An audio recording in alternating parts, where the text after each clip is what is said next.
अंततः हमने वह कर दिखाया जो विश्व का कोई देश और यहाँ तक कि अमेरिका एवं रूस भी नहीं कर सका।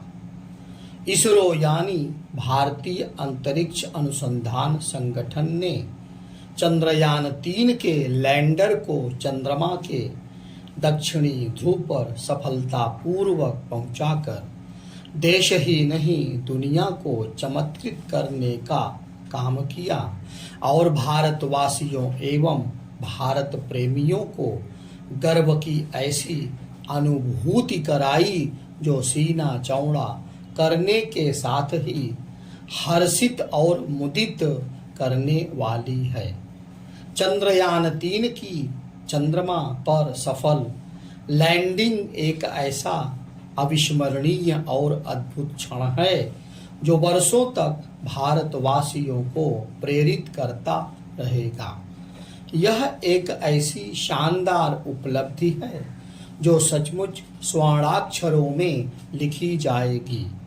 इस उपलब्धि ने हम भारत के लोगों में जिस उत्साह और उमंग का संचार किया है वह अकल्पनीय है।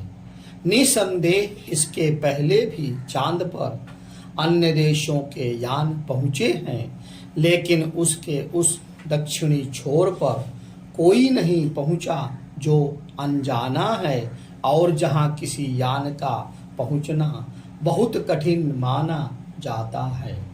इसके पहले भारत ने चंद्रयान-2 के जरिए चंद्रमा के दक्षिणी ध्रुव पर पहुंचने की कोशिश की थी, लेकिन अंतिम समय में कुछ गड़बड़ी हुई और बात बन नहीं सकी। भले ही उसे लेकर कुछ देशों ने तंज कसे हों, लेकिन वह पूरी तरह विफल नहीं था। उस अभियान ने हमारे विज्ञानियों को यह सीखने समझने में सहायता प्रदान की कि आगे क्या सावधानी बरतनी है।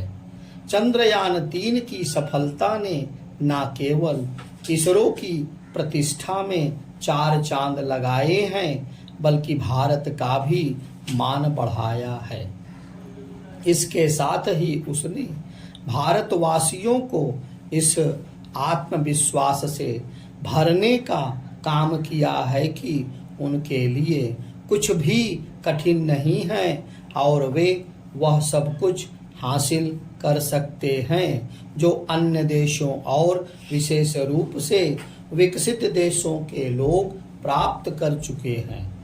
चंद्रयान-3 का सफल अभियान केवल चंद्रमा के अनजाने रहस्यों को उजागर करने में ही सहायक नहीं होगा, बल्कि अंतरिक्ष विज्ञान को नए आयाम भी प्रदान करेगा। चूंकि इससे पूरा विश्व लाभान्वित होगा, इसलिए इस पर हैरानी नहीं कि चंद्रयान-3 अभियान पर सारी दुनिया की निगाहें थी। इसरो ने जो इतिहास रचा वह यही रेखांकित कर रहा है कि नए भारत का निर्माण हो रहा है और वह महाशक्ति बनने की राह पर है। अब यह भरोसे के साथ कहा जा सकता है कि विश्व पटल पर अपनी और गहरी छाप छोड़ने का भारत का समय आ चुका है। चंद्रयान-3 अभियान की सफलता पर प्रधानमंत्री ने यह ठीक ही कहा कि यह विकसित भारत का जय घोष है और इससे देश को एक नई ऊर्जा और चेतना मिली है।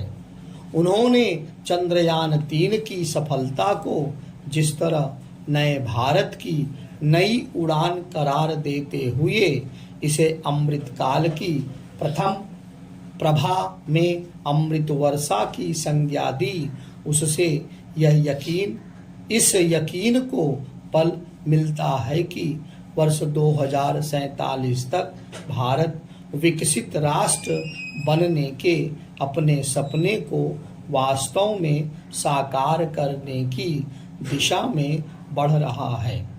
इसरो ने जिस तरह बेहद कम कीमत पर अपने चंद्रयान-3 अभियान को सफलतापूर्वक अंजाम दिया, वह यही बताता है कि किसी भी क्षेत्र में बड़ी कामयाबी पाने के लिए संसाधनों से अधिक संकल्प और आत्मविश्वास की आवश्यकता होती है।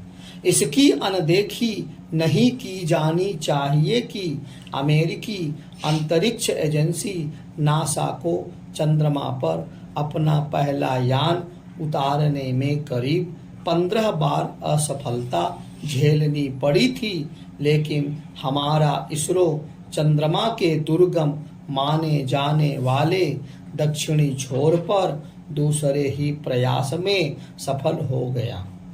इसरो के विज्ञानियों और तकनीकी विशेषज्ञों ने अपने तप, त्याग और संकल्प से बेहद कठिन माने जाने वाले कार्य को जिस कुशलता से संपन्न किया, उससे उन्होंने दुनिया में अपनी मेधा का लोहा मनवाया। वे वंदन और अभिनंदन के पात्र हैं। अब यह तय है कि पहले से ही भारत को एक उभरती शक्ति के रूप में देख रहा विश्व समुदाय भारत को और अधिक महत्व देगा। इसरो ने सफलता की जो गाथा लिखी, उससे हमारी अन्य संस्थाओं को भी प्रेरणा लेनी चाहिए और उन्हें भी अपने अपने क्षेत्र में उत्कृष्ट बनने का संकल्प लेना चाहिए। इससे ही भारत को विकसित देश बनाने में आसानी होगी।